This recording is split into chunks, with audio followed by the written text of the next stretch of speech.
Okay, in this segment we're going to start talking about the bipolar junction transistor.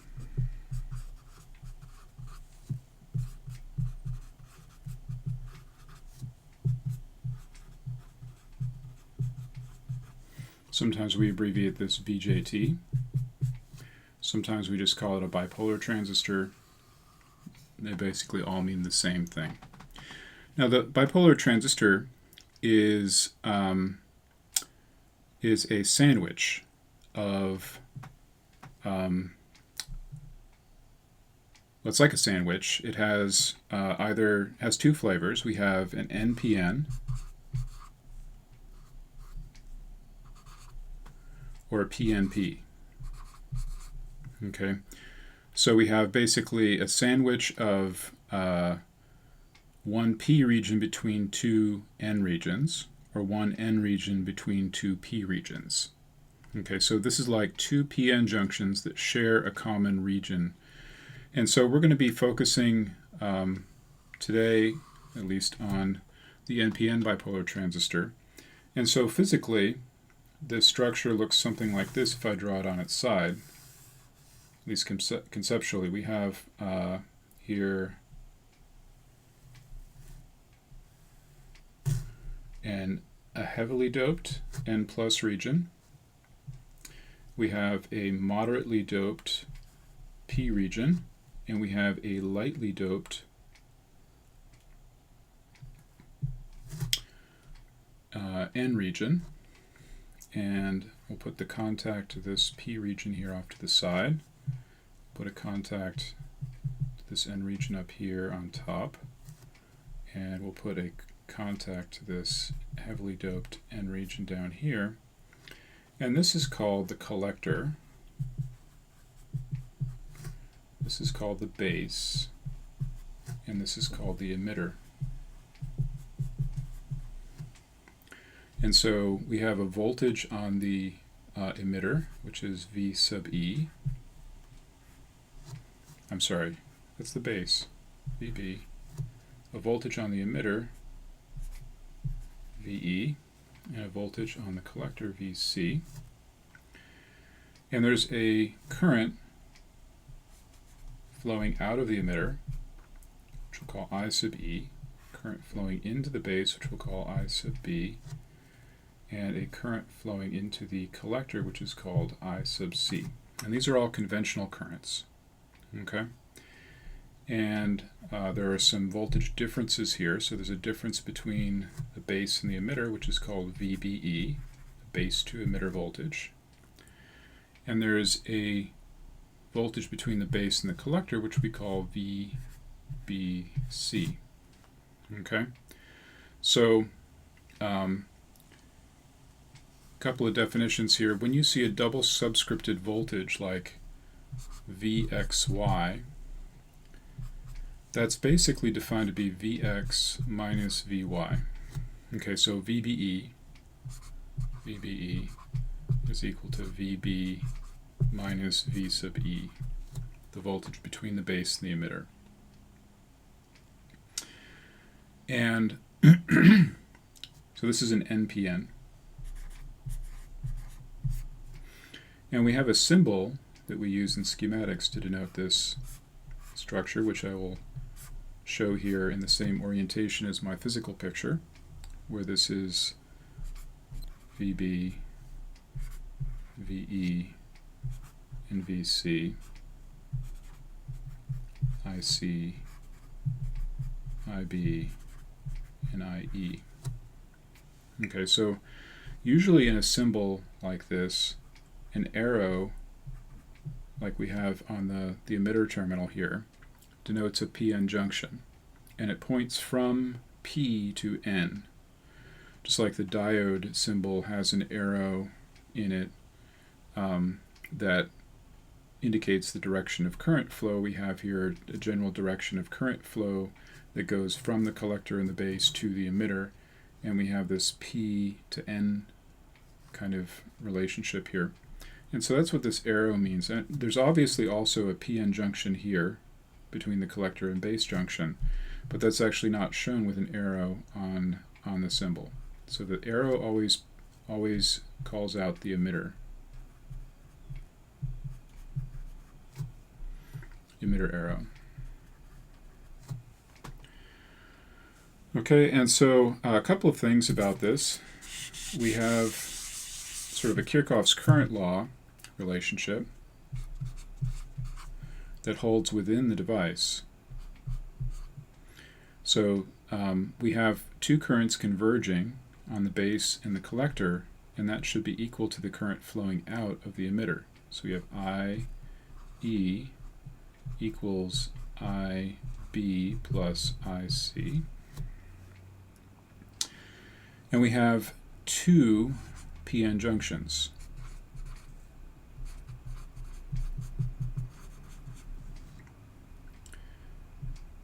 Each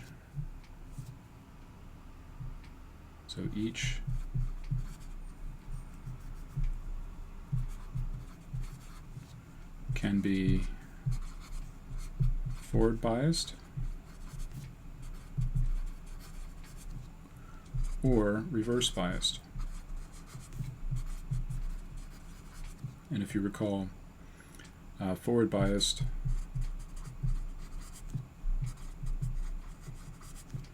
implies that V is strictly positive, and reverse biased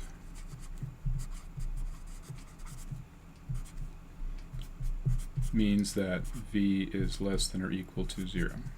Okay, so we're taking equals to be part of the reverse bias territory. So with two p-n junctions, each of which can be independently forward biased or reverse biased, that means that there are 4 possible modes of operation.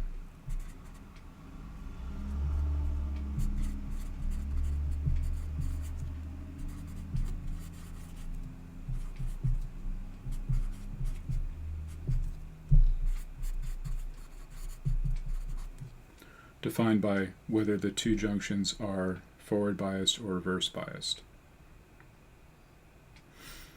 Okay, so those 4 possibilities are, so we have, let's say,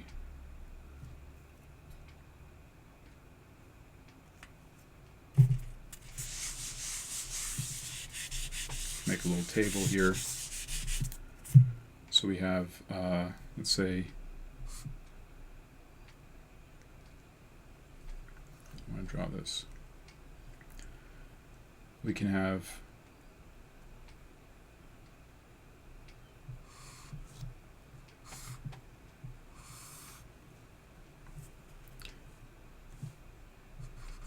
base emitter junction and base collector junction.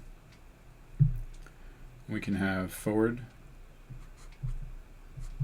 biased or reverse biased, and we can have the base emitter junction being forward biased or reverse biased.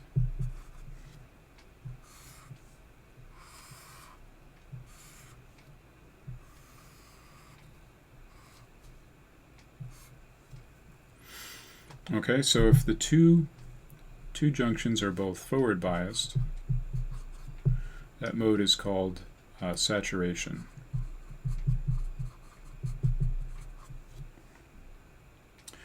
If we have the base emitter junction forward biased and the base collector junction reverse biased, that's called forward active.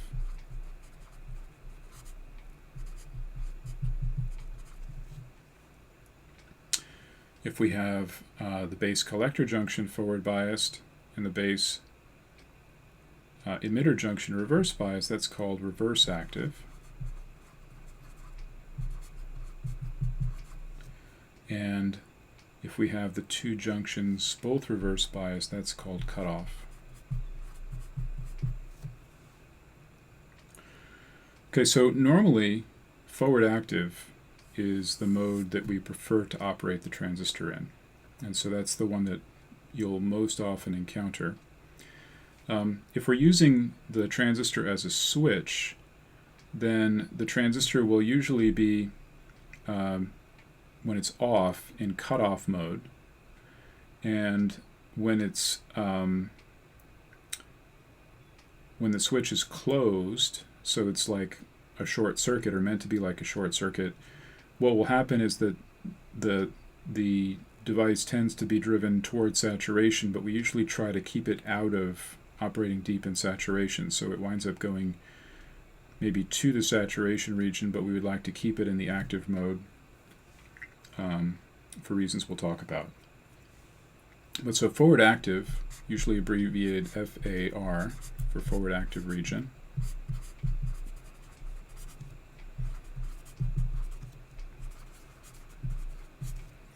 is defined by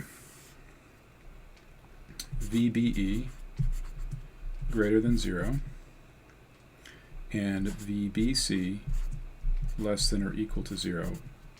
And so this implies, since VBE is just VB minus VE, this implies that VB minus VE is greater than 0, which is the same as saying that VB is greater than VE. And VBC less than or equal to 0, that's just saying VB minus VC is less than or equal to 0, which is the same as saying that VC is greater than or equal to VB. And so we can take these two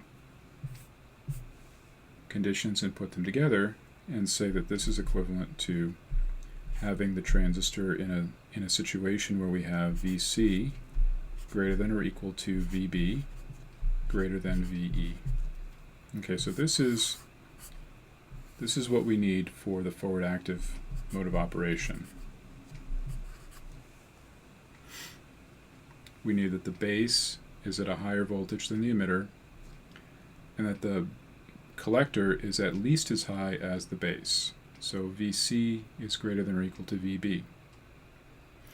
So that means if I have a diode connected transistor, so in lab 2, you're using a transistor which is connected as a diode.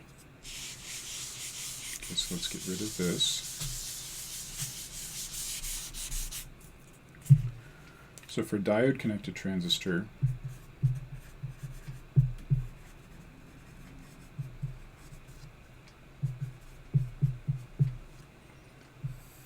we have a connection where the collector is shorted to the base.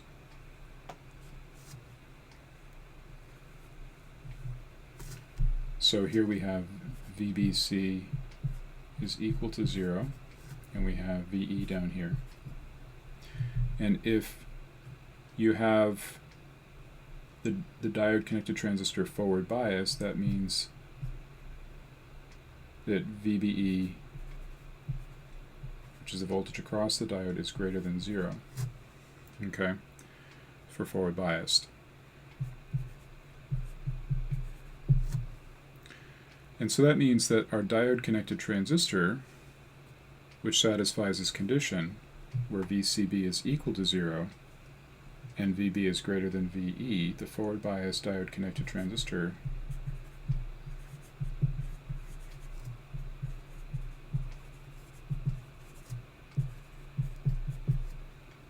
operates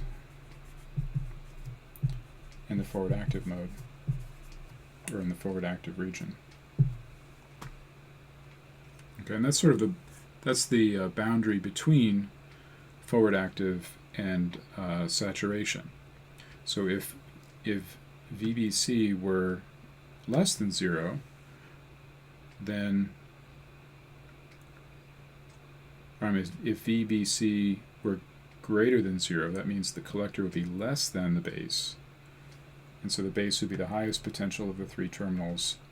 The collector would be, let's say, in between the base and the emitter, and then the emitter would be at the lowest potential of the three. And that would formally put the transistor in this mode up here, which is the saturation mode, where both the base collector and the base emitter junction are forward biased. Okay? So what I'm going to do now is flip over to a slide deck, and we'll just look at kind of intuition. We'll try to develop some intuition for how these different modes work. Okay, so this is the BJT in the forward active mode. Here we've kind of turned the transistor on its side, so the emitter is down here, the base is up here, and the collector is over here. And here we have a heavily doped N region, and we have the base collector region, the base emitter junction forward biased, which means that we've got sort of a reduced barrier height from the built-in potential here, and we've got a fair number of carriers being injected from the emitter into the emitter end of the base region. Okay, that's why the emitter is called the emitter, in fact, because it emits electrons into the base region. And so here we have a bunch of conduction electrons at the base end, or at the emitter end of the base, and they're a relatively high concentration. Over here at the collector end of the base region, we have a reverse biased p-n junction. So we have a larger energy barrier here, a bigger hill, and a larger electric field, and any electrons that are over here at the collector end of the base will be swept away by that large electric field, and they'll want to go into the collector region. They'll want to roll down that big hill. And so we have relatively few electrons over here at the collector end of the base. And so that results in a concentration gradient, and these electrons that are many over here at the emitter end will want to diffuse toward the collector end. Okay? So these electrons in the p-type base region are minority carriers. They are in enemy territory. And they are going to try to make the crossing here to get home to the collector. Of course, the collector is called the collector because it's trying to collect those electrons that have been emitted by the emitter. Well, if we've designed our transistor properly with a relatively narrow base region, most of these electrons are going to be able to make it over to the other side and will become collected by the collector. And so we'll have a large fraction of the emitter current being collected by the collector. And that fraction of the emitter current that makes it to the collector and becomes collector current is called alpha, typically. So it's a dimensionless number. It's less than 1, strictly less than 1, because some of these, you can't get more than all of these electrons that are emitted over to the collector. You have some fraction of them that are lost, and we'll talk about that in a second.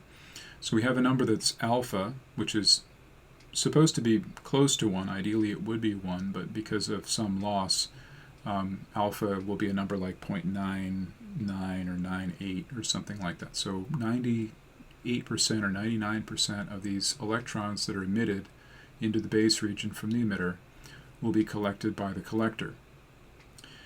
Some of these electrons will meet up with a hole in their journey across the base region and be lost due to recombination. And the fraction that are lost due to recombination is basically 1 minus alpha on this relatively simple intuitive picture of the BJT that we are providing here. And that fraction of mobile electrons emitted by the emitter that are lost to recombination will have to be resupplied through the base terminal. So those holes, which are lost due to recombination with these electrons, have to be resupplied, and that comes in through base current. So base current is basically replenishing the holes lost due to recombination for those unlucky electrons that meet up with a hole and recombine. And so we have here some number of electrons, let's say, that are emitted. We have some emitter current that's given by the ideal diode equation, and some fraction of that emitter current shows up as collector current, so that'll be alpha times the emitter current. And that 1 minus alpha times the emitter current is the base current. And because everything is proportional to the emitter current, we can also find that the base current and the collector current are in a ratio, fixed ratio to each other, and that's called beta. So the collector current to the base current is beta. So beta is called the common emitter current gain. It's basically if I put in a certain current into the base, I get beta times as much current out of the collector rather. There's also a common base current gain, which is alpha. So if I say pull out some current from the emitter, the collector current will be given by alpha times that much. So I can also flip the polarities of the two p-n junctions. So I can make the base collector junction forward biased and the base emitter junction reverse biased. The structure is symmetric functionally, right, in that sense that I have these two p-n junctions and there's no reason why I couldn't forward bias this one and reverse bias this one. But the difference in the device is that it is quantitatively asymmetric, right? So I have a heavily doped emitter region, a moderately doped base region, and a moderately or lightly doped collector region. Usually the collector is going to be more lightly doped than the base due to the way these things have to be manufactured. And so I can forward bias this junction, and I can have this region, which was the collector, serve as an emitter. So it will also emit electrons into the base region. And I can put a reverse bias on this and have this thing which was the emitter serve as the collector. And it will suck electrons in from the base region on its end. And we can have a concentration gradient. And that concentration gradient will cause those electrons that are emitted by the once upon a time collector. And some of those will make it to the other side, and some are lost due to recombination. And so the device should operate in a similar way to the way it does in the forward active mode. This is called the reverse active mode of operation. But because of the way this doping is going, the device has been optimized to operate in the forward active mode, and it doesn't work as well in the reverse active mode. And we'll see some measured characteristics of the device in both of these modes, and you can see some similarities, but also some pretty big differences. Okay. So the third mode of operation is saturation, where we actually have both a forward bias on the base collector junction and a forward bias on the base collector junction. And here we have electrons being emitted by the emitter and also by the collector. And they will both of these terminals will serve as both emitter and collector, and you kind of get a superposition of these two sets of current flows. And the name saturation comes from the fact that you have sort of like a saturated solution here, where we've saturated the base terminal with excess minority carriers, and because there's quite a number of them here at the collector end and also quite a number of them here at the emitter end, the concentration gradient isn't necessarily all that large, and so the actual current flow, the net current flow, is not all that great. So the collector current can be very low, even though it's made up of all of these minority carriers here moving back and forth and sort of canceling each other out on net. Here we've got a lot of recombination in the base and a lot of base current. And the other thing to note is that in this mode of operation, you wind up with, like I said, lots of excess minority carriers, like a saturated solution. And when we try to turn the device off, if it's in this mode, usually it takes a long time to get all of these excess minority carriers out of the base region, and it actually takes quite a long time to turn the device off. Long time is relative to sort of an electronic time scale, so I can turn on a transistor, let's say in a nanosecond or something like that, if it's a discrete BJT, but it may take me hundreds of microseconds to milliseconds to turn it off due to this having to get all these excess minority carriers out of the base region. And usually that's done with a very small amount of current. And so that leads to this sort of millisecond time scale for turning the device off. And that's why we tend to try to avoid operating deep in the saturation region when we're operating the device as a switch. Okay? So I don't have a slide here that shows the cutoff mode, which is the where they're both reverse biased. There's no current flow except for reverse junction leakage in both junctions, and the device is basically just off. So here is a so-called Gummel plot of a relatively small bipolar transistor which is operating in the forward active mode. And a Gummel plot is a standard way of plotting bipolar transistor characteristics. Gummel was the last name of a fellow who used to work for Bell Laboratories back in the day when BJTs were first invented, and he was responsible for developing a very detailed model of the BJT called the Gummel-Poon model, named after Gummel and Poon. And so the Gummel plot was a way that he came up with of representing device characteristics. So what this is a plot of the base current and the collector current on a log scale as a function of the base emitter voltage. Here the emitter is at ground, and I'm just specifying the base voltage relative to ground, so that is the base emitter voltage. And you can see here the collector current is the higher of the two curves here. You can see that over a range from 10 to the minus 11, which is 10 picoamps of current for this device, up to about 100 microamps. So that's 1, 2, 3, 4, 5, 6, 7 decades of current. We have a very nice straight line, and that indicates an exponential, very, very nice exponential relationship between the collector current and the base emitter voltage. And here we have two parameters that characterize that exponential relationship: the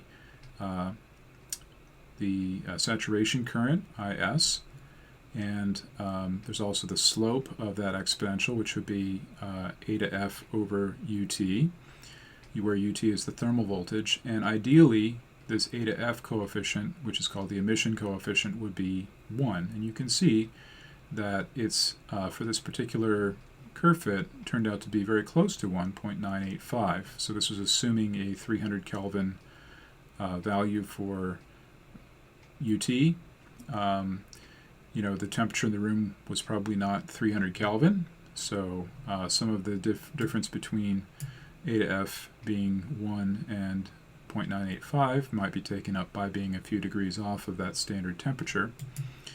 The base current is this curve down here, and you can see that it also follows a nice exponential relationship, and that these two lines look to be fairly parallel to each other. In fact, this black line here that I've superimposed on the base curve is basically just this fit, which I did by linear regression, divided by a constant factor. So these two straight solid lines are in fact parallel to each other, and the distance between them on the log scale is this ratio beta F, the current gain of the transistor. And so here it's 140. Okay, so that's a fairly typical number for the beta of the transistor. It's typically on the order of 100. It's a very good number to keep in mind. Sometimes it can be several hundred. Usually it's in the many tens, like maybe 70 or 80 to a couple hundred. There are some very nice transistors where it might get up to 800, 900, 1,000, something like that. But more typically you'll find it's kind of in the range of 100 to 200. So a good number to keep in your mind as a ballpark estimate would be about 100. This is a plot showing the point-to-point ratio of the collector current to the base current, and this would represent sort of a extracted computed value for beta at each point. And you can see that it's fairly flat here, not deviating too much from that 140 over maybe the central 3 or 4 orders of magnitude of current. And it'll roll off a little bit here at the low end, and it rolls off at the high end, probably for different reasons. Down here, what's probably happening is that the curve is kind of leveling out into some sort of leakage floor. If you look at this current level down here, this is a picoamp of current. That's 10 to the minus 12. That's a really, really small current.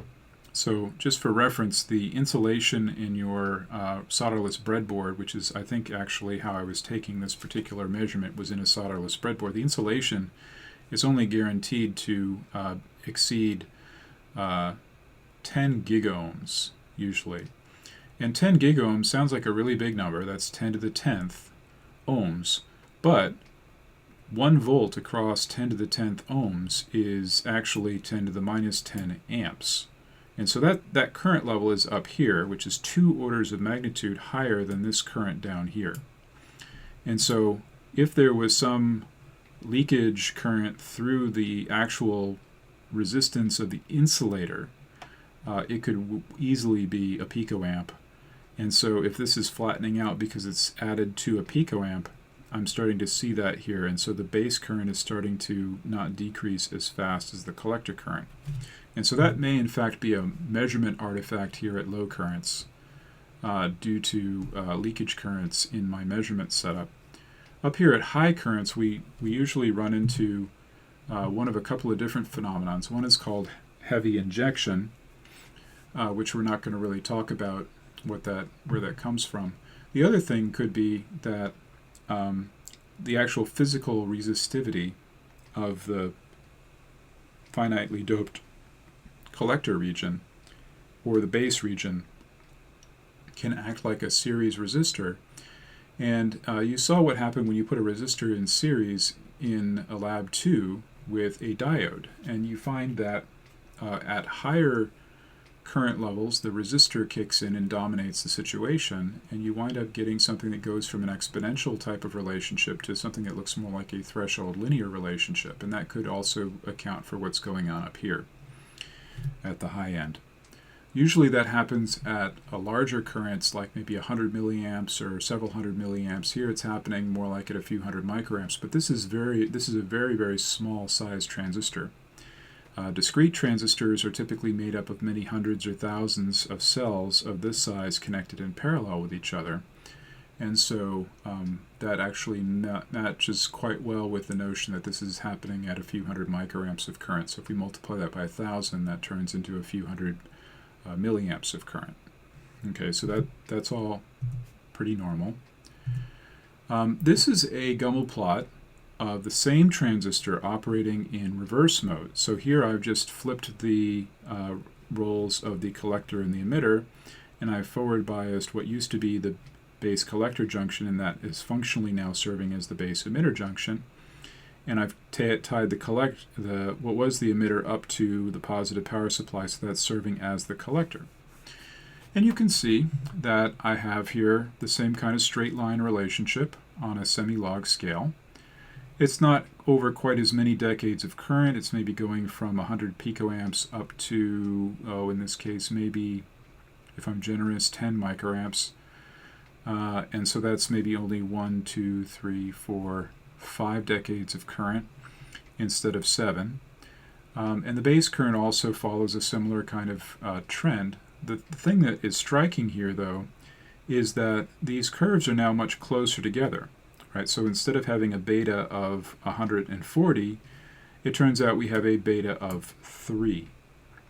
So if you are hoping your transistor has a large current gain, you are apt to be disappointed in this case. And so what's going on there is basically in our simple discussion of the forward active mode, we assumed that the emitter was emitting electrons into the base region. And because the emitter is very heavily doped and the base is only moderately doped, most of the carriers that are injected over that reduced energy barrier will be from the emitter to the base. But there are a small number of holes that are injected from the base into the emitter. And the asymmetry in that doping is designed to make that as much as possible a one-way street, because the holes that have to be supplied by the base terminal are those lost due to recombination, which is what we said, but also those that are lost due to reverse injection from the base to the emitter.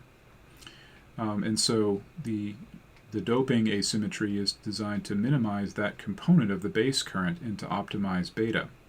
Well, if you think about operating the device in the reverse mode, where we have a more lightly doped collector than the base, it actually goes in the opposite direction.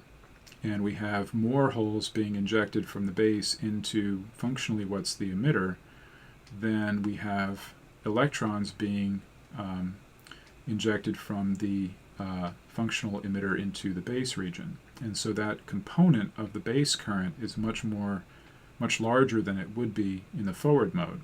And so that is a significant contributor to the reduction in beta that we're seeing here. So you can plot the ratio point by point of the transistor's collector current in the reverse mode to its base current. You can see, yes, here it's hovering around 3 for most of the range here.